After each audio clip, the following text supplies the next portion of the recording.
Halo, selamat datang kembali di Diskusi Lintas Kaum. Aku Nafa dari Working Group ICCA Indonesia.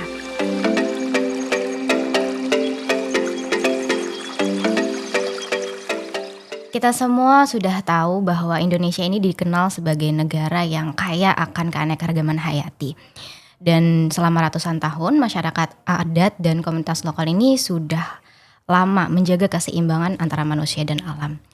Namun di tengah pengakuan global terhadap pentingnya masyarakat adat menjaga biodiversitas, ada dinamika di kebijakan konservasi di Indonesia yang cukup pelik gitu ya. Salah satunya ini adalah dari revisi Undang-Undang Konservasi Sumber Daya Alam Hayati dan Ekosistemnya atau bisa kita sebut nanti UU KSDAHE yang justru memunculkan banyak kekhawatiran nih terkait ruang hidup, hak kolektif, dan masa depan konservasi berbasis komunitas. Nah, bertepatan dengan momentum Hari Keanekaragaman Hayati Sedunia, hari ini kita akan membahas bagaimana kearifan lokal berperan dalam menjaga biodiversitas sekaligus melihat tantangan kebijakan konservasi di Indonesia. Nah, sudah hadir di sini bersamaku ada dua narasumber yang sangat menarik perspektifnya. Yang pertama ada Kak Olvi, Badan Pengurus Kaum Telapak yang juga merupakan perempuan adat Dayak Benuak ya Kak ya. Nah, Kak Olvi ini nanti akan berbagi perspektifnya tentang bagaimana masyarakat adat melihat alam sebagai ruang hidup sekaligus bagaimana praktik kearifan lokal berperan dalam menjaga biodiversitas.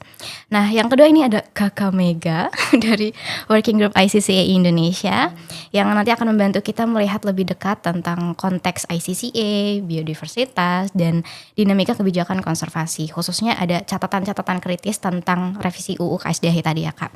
Dan nanti juga ada kaitannya spill dikit tentang Road to People's Conservation Summit 2026. Oke, terima kasih banyak Kak Olvi dan Kak Mega sudah hadir dalam Diskusi Lintas Kaum hari ini. Tanya kabar dulu kali ya biar nggak tegang banget. Gimana kabarnya Kak Olvi dan Kak Mega? Kabarku baik dan sehat. Alhamdulillah. Kak Mega? Sangat normatif. Gak apa-apa. Mencoba waras aja kali ya, insya Allah. Indis ekonomi. Iya, indis ekonomi. Oke, nah untuk membuka diskusi hari ini, aku ingin coba mulai dari cara kita memahami relasi manusia dengan alam. Aku penasaran nih dari Kak Olvi, sebagai masyarakat adat dan perempuan adat dari Dayak Benuak, bagaimana sih Kak masyarakat memandang alam dan keanekaragaman hayati di wilayah hidupnya? Oke, ini pertanyaan menarik ya. Jadi kalau dilihat di berbagai macam literatur, apalagi perempuan gitu ya, perempuan adat dan komunitas adat itu selalu dikaitkan dengan hutan dan alam. Jadi dan biasanya juga dikaitkan dengan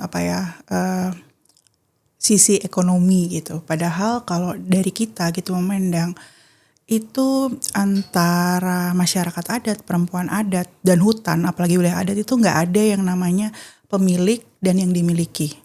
Begitu, nggak ada yang lebih tinggi, nggak ada yang lebih rendah. Jadi yang terjadi adalah memang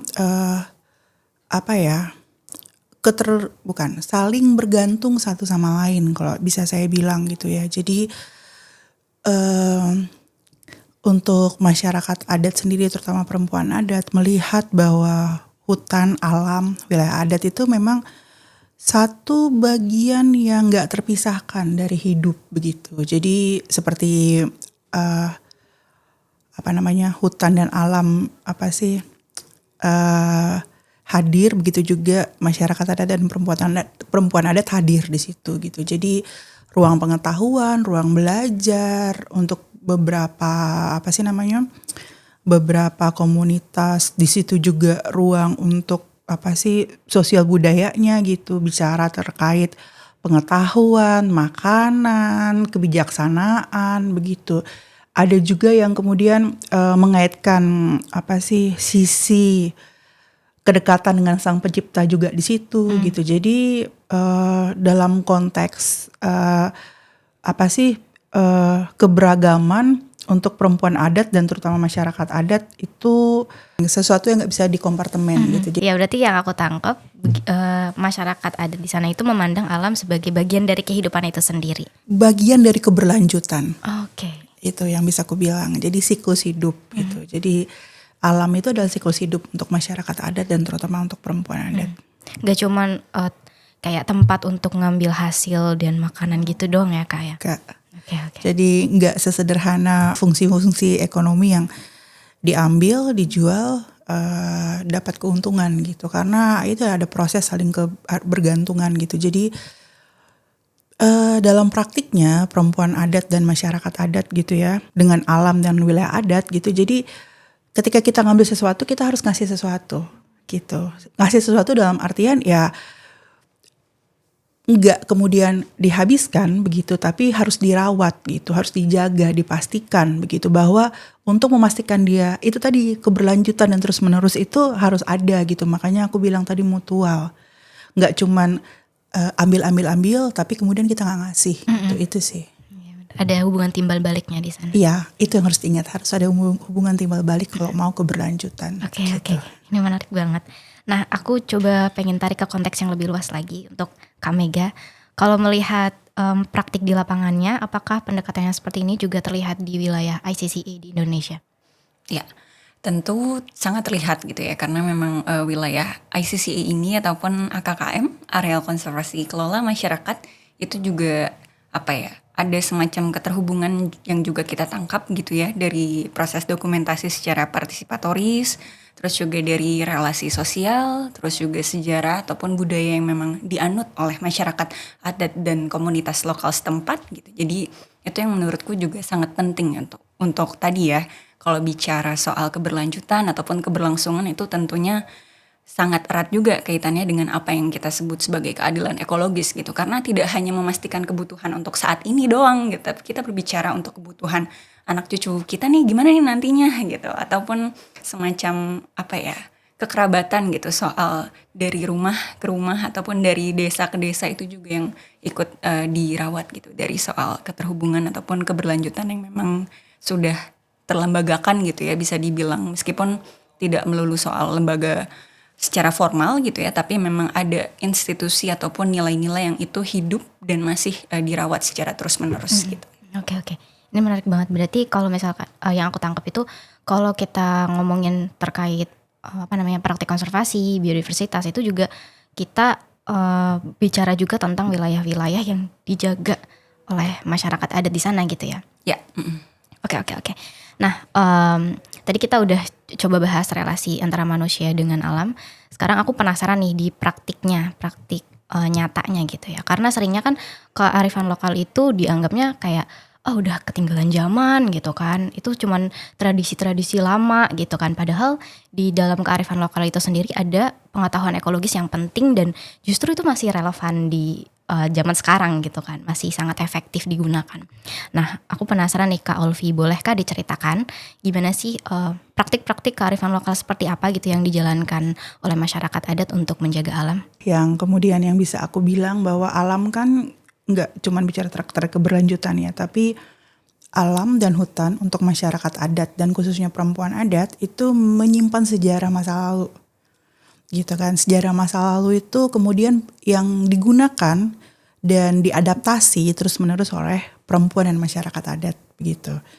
Jadi kalau ditanya gitu kan, apa yang kemudian masih relevan misalnya kalau untuk orang Dayak, terutama orang Benua gitu. Jadi setiap tahun kita ada yang namanya menugal gitu. Itu proses yang mana melibatkan keluarga, tetangga, bahkan satu kampung, yang mana prosesnya proses menanam padi bersama. Nggak sesederhana menanam padi ya, karena yang kita menanamnya itu di hutan yang daerahnya berbukit, dan biasanya untuk sampai ke proses menugal, menanam benih, menugal itu proses menanam benih, itu kita harus membersihkan lahan, yang mana biasanya itu dalam bentuk tutupan hutan atau bekas atau kalau kita bilang hutan-hutan buah-buahan yang kita membuka untuk menanam padi, meninggalkan nggak hanya padi yang ditanam, tapi di situ ada labu, jadi tanaman-tanaman pendamping. Ladang yang dibuka itu 5-10 tahun. Jadi kita akan melihat kondisinya ini kayaknya 50% doang gitu tanahnya bisa menghasilkan. Nah, kita harus mulai tanam pohon-pohon besar lagi. Jadi dalam praktiknya kita itu tadi tidak hanya membuka, tapi kemudian menanam kembali. Proses itu yang kemudian selalu luput. begitu, selalu hilang gitu kan dari apa sih cerita ladang berpindahnya masyarakat adat atau masyarakat Dayak gitu. Jadi dalam prosesnya kita akan menanam lagi dengan pohon-pohon besar, dan biasanya juga pohon-pohon besar kita tinggalkan, misalnya pohon madu, pohon durian gitu kan, pohon bengkirai, pohon madu gitu, itu biasanya kita tinggalkan gitu. Jadi proses itu yang kemudian luput. Tapi kalau dalam praktiknya masyarakat Dayak gitu, kita buka 5 tahun kita tanamin, oh ini kayaknya harus pulih deh, ayo kita mulai tanamin lagi. Makanya untuk orang Dayak itu banyak banget hutan-hutan yang isinya kebun buah begitu. Kita akan berpindah lagi ke tempat yang lainnya yang biasanya kemudian itu proses dari hutan dan kebun buah yang pernah ditanam oleh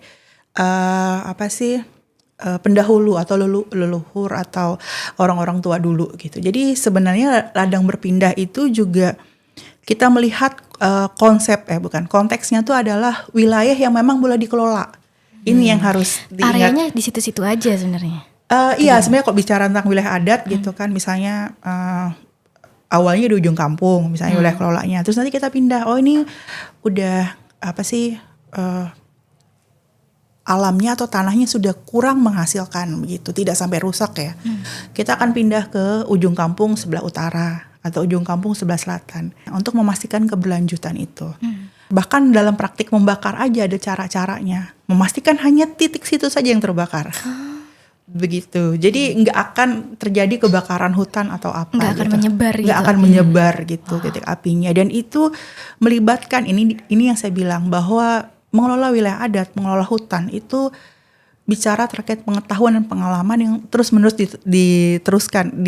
dilanjutkan, akan ngajak anak-anaknya, akan ngajak cucunya gitu. Jadi satu komunitas bergerak bersama dan pengetahuan yang kemudian disebarkan. Keanekaragaman biodiversitas berbanding lurus dengan praktik-praktik masyarakat adat. Jadi ketika praktik ladang berpindah ini semakin berkurang ataupun dibatasin, banyak bibit-bibit lokal juga hilang. Gitu. Jadi banget. yes gitu. Jadi Varietas padi ladang gitu ya. Iya, varietas padi ladang yang banyak banget gitu. Itu hilang. Jadi biodiversitas di dalamnya juga bergeser atau hilang begitu gitu. Oke, berarti memang praktik-praktik kearifan lokal, praktik-praktik adat itu kalau bisa dilihat lebih dekat lagi gitu ya, nggak cuma dilihat dari permukaannya aja, itu ternyata memang punya fungsi untuk menjaga keseimbangan alam dan biodiversitas di sana gitu ya Kak ya. Iya, dan kita juga clear gitu. Jadi sejak dulu pengelolaan wilayah adat itu jelas. Tata ruang kita jelas, mana wilayah kelola, mana hutan yang nggak boleh diganggu gitu kan, mana yang boleh untuk wilayah berburu gitu. Berarti kalau misalkan kita lihat lagi praktik-praktik adat itu sebenarnya sudah sangat sejalan dengan prinsip-prinsip konservasi. Kalau aku boleh bilang begitu ya, bicara tentang keberlanjutan itu dia tentu saja ya. Tentu saja gitu. Konservasi tentu saja begitu. Oke, nah aku pengen coba lempar ke Kak Mega ya. Nah berarti dia tangkal. Lempar. Ya kan bener dia nangkap. Iya bener. Ini nanti dikasih. Oke. No, biar ini enggak deg-degan. Maaf. Masukin. Nah, oke, berarti bisa dikatakan bahwa masyarakat adat itu sebetulnya sudah menjalankan praktik konservasi jauh sebelum adanya kebijakan konservasi di negara gitu kan ya Kak. Nah, tapi kenapa dalam praktik kebijakan formalnya masyarakat adat ini justru masih sering kurang dianggap gitu ya? Belum diposisikan sebagai aktor utama dalam konservasi itu sendiri. Nah, mungkin kalau berbicara ke belakang gitu ya, apalagi melihat soal sejarahnya gitu ya. Teman-teman mungkin nanti bisa juga melihat keterangan gitu ya di sini. PR Domain fair clearing gitu. Sebenarnya itu salah satu turunan aja gitu. Ada banyak peraturan yang itu sangat-sangat kolonial gitu ya. Sifatnya tuh seperti mengesampingkan masyarakat adat dan komunitas lokal atau bahkan manusia ya yang ada di negara kita itu sendiri gitu, dengan yang seharusnya kita bisa berjalan gitu ya sesuai prinsip universal rights gitu ya.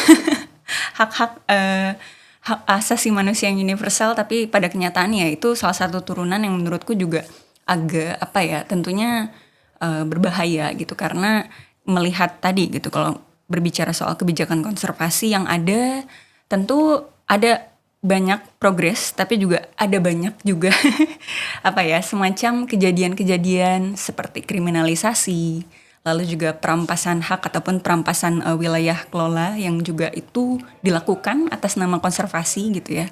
Dan menurutku mungkin yang perlu digarisbawahi di sini adalah soal paradigma gitu ataupun pendekatan pemerintah yang sayangnya itu masih berbasis pasar ataupun masih menganggap bahwa kontribusi masyarakat adat dan komunitas lokal itu memang ada, tapi sepertinya belum terukur deh. Nah, jadi menurutku kita bisa kok selaku, ya bisa dibilang ya, mesti kita bisa selaku pekerja ataupun peneliti ataupun aktor non pemerintah lainnya gitu ya, untuk kita nih membuat temuan ataupun ya kita tunjukkan bahwa kontribusi mereka yang ada di tingkat tapak gitu ya, yang tadi soal kita ngomongin reciprositas gitu ya, atau resiprositas terus juga ngomongin keberlanjutan, terus ngomongin tadi soal hubungan yang memang itu tuh tidak bisa dipisahkan gitu ya antara alam dan manusianya. Ya mari kita tunjukkan itu dan coba amati juga bahwa ya mereka tuh sangat-sangat berkontribusi gitu terhadap capaian-capaian target global gitu. Contohnya kalau berbicara di level CBD gitu, ada yang namanya Kunming Montreal Global Biodiversity Framework. Itu ada sekitar 23 target global, dan di situ sebenarnya dalam putusan itu ya bisa dibilang itu sudah sangat eksplisit gitu. Berbicara soal sistem nilai yang beragam, ada diverse value systems. Terus juga ada soal pendekatan whole of society, whole of government approach. Lalu juga ada juga secara spesifik soal partisipasi bermakna. Jadi tidak hanya membicarakan masyarakat adat dan komunitas lokal, tapi juga kelompok penyandang disabilitas, kelompok muda gitu ya. Bahkan juga soal perawatan pengetahuan tradisional yang juga itu turut diterjemahkan gitu ke dalam target-target itu. Jadi menurutku sekarang tinggal apakah kita mau bergerak ke arah situ. Jadi ini mungkin bisa dibilang panggilan dari personal ya.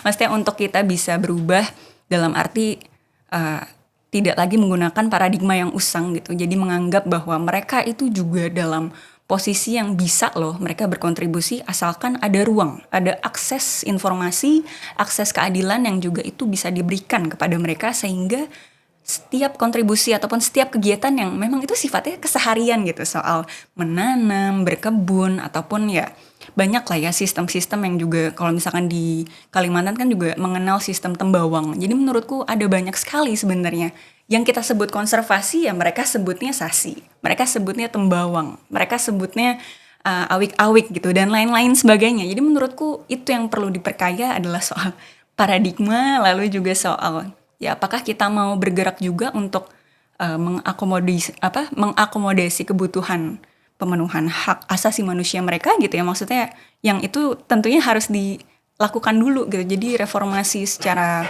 tenurial mungkin ya, hak-hak tenurialnya itu yang menurutku harus dijalankan dulu oleh pemerintah gitu. Oke. Wow. Oke. Nah, bicara tentang praktik-praktik kearifan lokal yang tadi sudah terbukti efektif gitu ya, termasuk ada ladang berpindah, ada tembawang dan lain-lain. Tapi kita juga melihat di sini ada kebijakan konservasi yang memunculkan banyak kekhawatiran gitu ya. Salah satunya ini berkaitan dengan revisi Undang-Undang UU KSDH itu tadi, yang sudah aku sempat singgung di awal gitu. Nah, yang mana di dalam catatan kritisnya itu dinilai kurang adanya pengakuan terhadap masyarakat adat kayak gitu. Nah, menurut Kak Mega kalau dijelaskan secara sederhana gitu ya, apa yang paling menjadi perhatian dari revisi UU KSDH ini? Oke, mungkin aku mau menggarisbawahi itu dua. Yang pertama itu adalah soal prosesnya, karena dalam prosesnya itu soal partisipasi gitu ya. Itu kan ada hak untuk didengar. Maksudnya dari kita nih sebagai warga-wargi gitu, ada hak untuk didengar, ada hak untuk diberikan penjelasan juga, ada hak untuk ya kita bisa mengakses dokumen tersebut gitu sebelum sidangnya tuh dimulai. Nah, aspek-aspek itu sayangnya tidak terpenuhi gitu selama proses pembentukan UU KSDH. Lalu yang kedua itu salah satu pasal aja mungkin ya, itu kalau boleh spesifik mungkin di pasal 9 ayat 2 itu jadi semacam apa ya, pola pikir yang menurutku bermasalah karena melegalkan adanya perampasan ruang hidup gitu ya, wilayah kelola masyarakat yang sudah dirawat secara turun-temurun ke negara. Karena pasal itu tuh memang secara eksplisit menyebutkan ya ketika masyarakat adat dan komunitas lokal itu tidak melakukan upaya-upaya konservasi, yaitu wilayahnya bisa jadi diambil kembali gitu, dialihkan menjadi punya negara. Jadi menurutku apa ya, ketika pasal itu tuh nantinya mungkin ada turunan perundang-undangan selanjutnya, ya tentu kita harus berhati-hati sekali gitu bahwa ketika pasal ini ternyata gitu ya lolos, ya ada konsekuensi hukum dan tentunya akan ada banyak lagi nih kasus-kasus kriminalisasi yang itu sangat menggerus ruang hidup dan menggerus hak-hak masyarakat adat untuk tetap bisa bertahan, seenggaknya untuk bertahan aja dulu. Jadi menurutku ini salah satu muatan yang tentu agak berbahaya gitu ya dari segi keamanan mereka dan dari segi keleluasaan mereka gitu ya untuk sekedar membuka berkebun gitu ya, membuka lahan untuk berkebun ataupun untuk berladang. Jadi menurutku ini perlu menjadi perhatian bersama gitu soal apa sih ini yang dimaksud dengan perampasan yang seakan-akan tuh dilegalkan gitu, dilembagakan atas nama konservasi gitu. Berarti bukan perkara tujuan menjaga alamnya di UU KSDH itu, tapi gimana nanti kebijakan itu diterapkan dan apakah posisi masyarakat adat itu diberikan hak gitu ya, diberikan hak penuh sebagai pemegang sebagai aktor utama gitu di wilayah hidupnya sendiri gitu ya. Iya, seharusnya kan memang bisa. Iya, seharusnya memang kayak gitu. Oke. Nah, kalau aku coba bawa ini ke pengalaman dan perspektifnya Kak Olvi sebagai masyarakat adat dan perempuan adat gitu ya. Apa sih Kak kekhawatiran yang benar-benar kerasa banget nih ketika kebijakan konservasi di negara kita itu belum mengakui ruang hidup dan pengetahuan masyarakat adat? Jadi kaum telapak sendiri kan lembaga yang konstituen utamanya itu ada 3. 1 peladang atau petani, yang kedua nelayan, yang ketiga masyarakat adat dan komunitas lokal.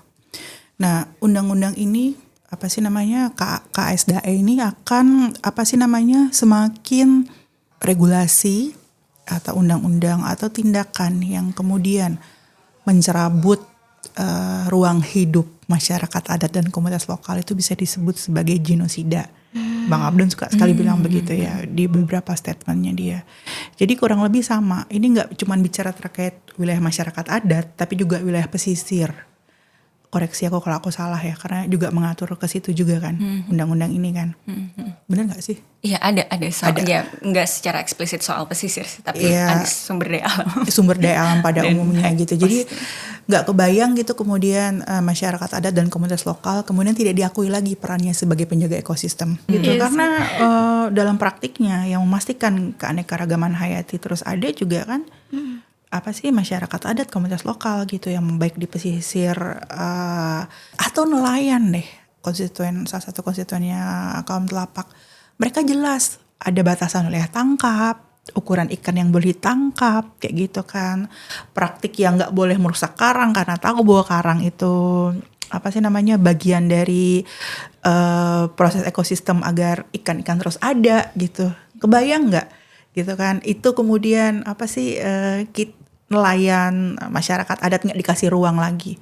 Padahal dalam praktiknya untuk memastikan keberlanjutan itu di tangan masyarakat adat, komunitas lokal, nelayan, bahkan peladang. Nah, tadi kita udah bahas tentang bagaimana relasi masyarakat adat dengan alam, kemudian tadi juga diceritakan bagaimana praktik-praktik kearifan lokalnya dan tantangan kebijakannya.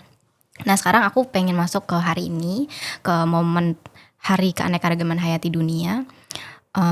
Kak Mega, kalau kita coba hubungkan Hari Keanekaragaman Hayati Dunia ini dengan yang tadi aku sempat singgung ada Road to People's Conservation Summit 2026 atau PCS 2026.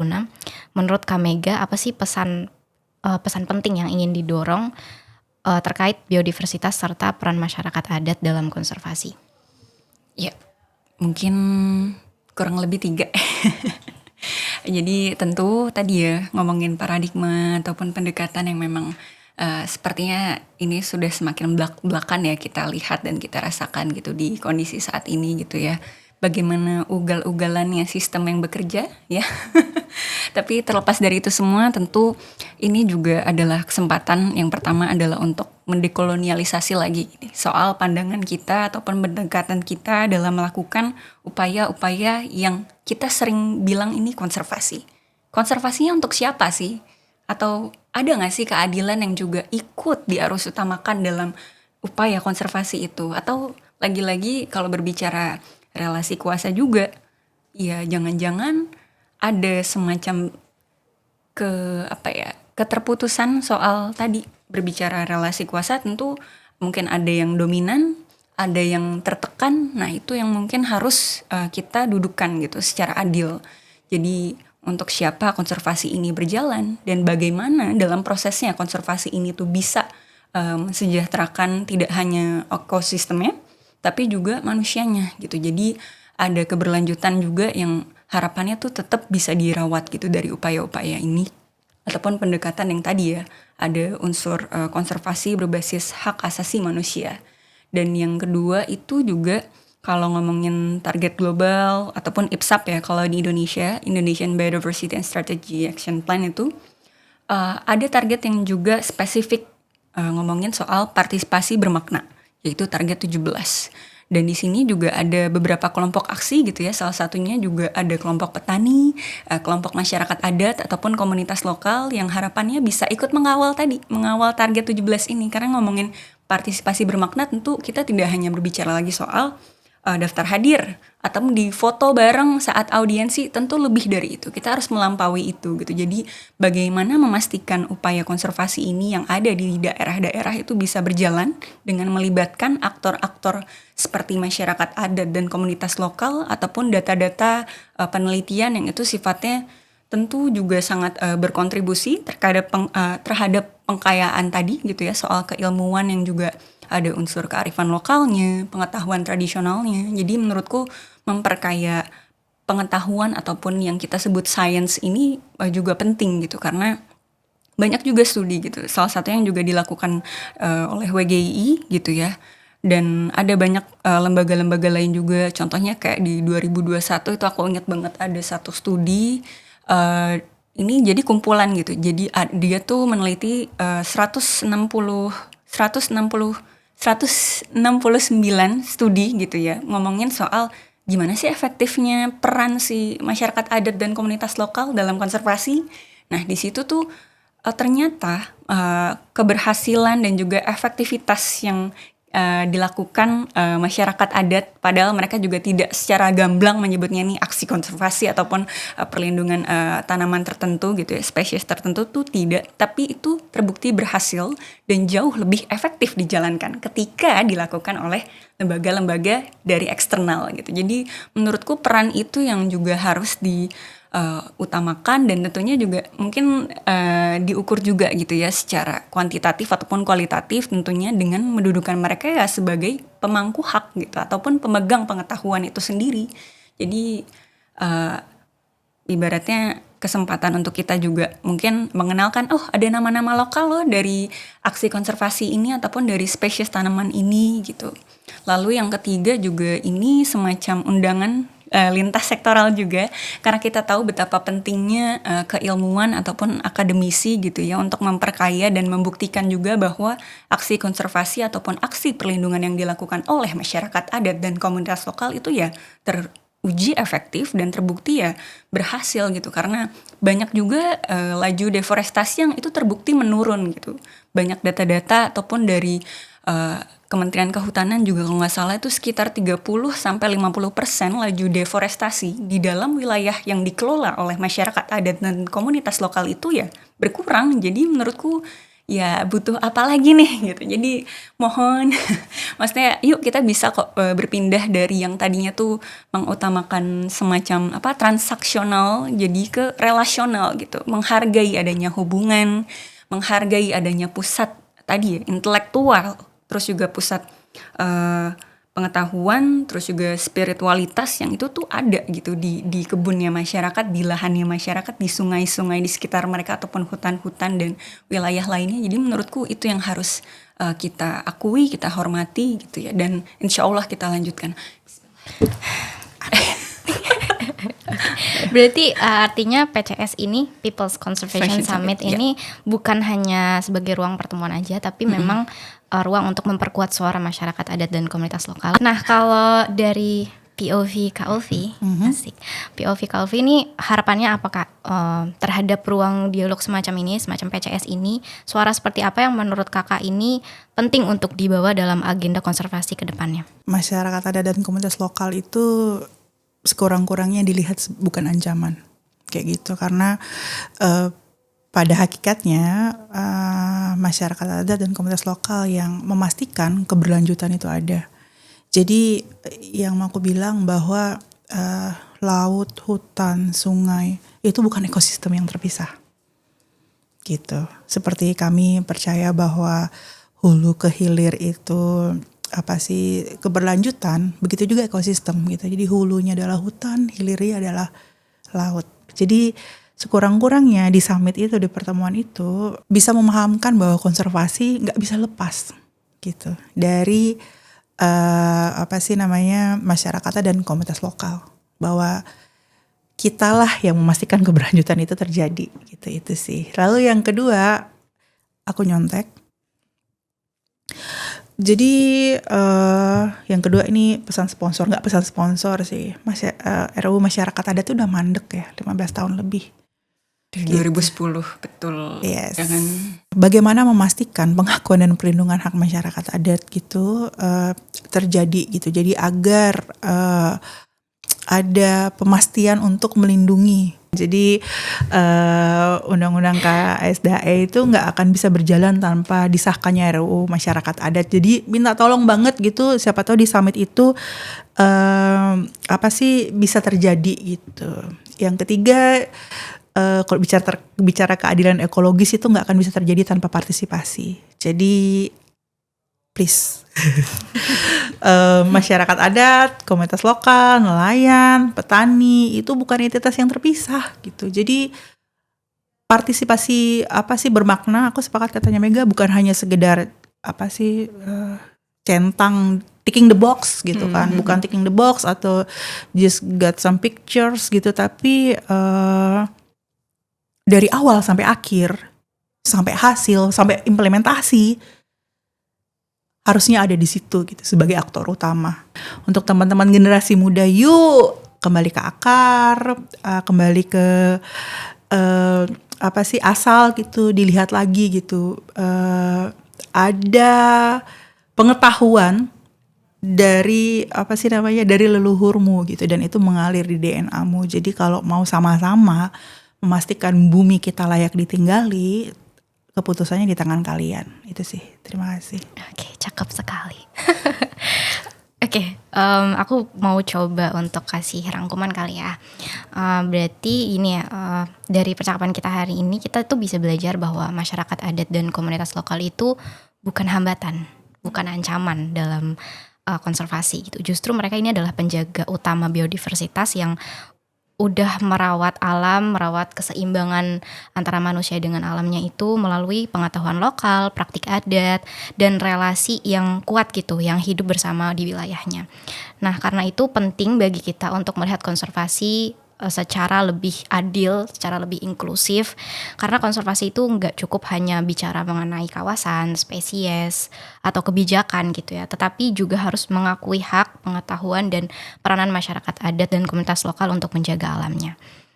Nah, dan dari momentum Hari Keanekaragaman Hayati sekaligus menuju Road to PCS 2026 itu, aku merasa ini diskusi yang benar-benar jadi pengingat bahwa masa depan konservasi itu harus dengan penuh kesadaran ya, kita melibatkan dan membangun bersama masyarakat adat dan komunitas lokal. Bukan kasarannya menyingkirkan atau mengabaikan mereka begitu. Oke, sebelum kita benar-benar menutup diskusi kali ini gitu ya, aku ingin memberikan kesempatan untuk Kak Ulfi dan Kak Mega untuk memberikan closing statement-nya. Bisa dimulai dari Kak Ulfi dulu mungkin ya. Closing statement ya? Iya. Udah kayaknya tadi. Sebenarnya tadi juga udah bagus di-cut gitu. Tinggal di-cut aja yuk. Bisa gak yuk? Kayak gitu, tapi yang aku mau bilang adalah segera sahkan RUU Masyarakat Adat. tanpa itu masyarakat adat susah kemudian punya posisi tawar di tengah gempuran korporasi, di tengah gempuran kebijakan yang tidak berpihak kepada masyarakat adat dan komunitas lokal.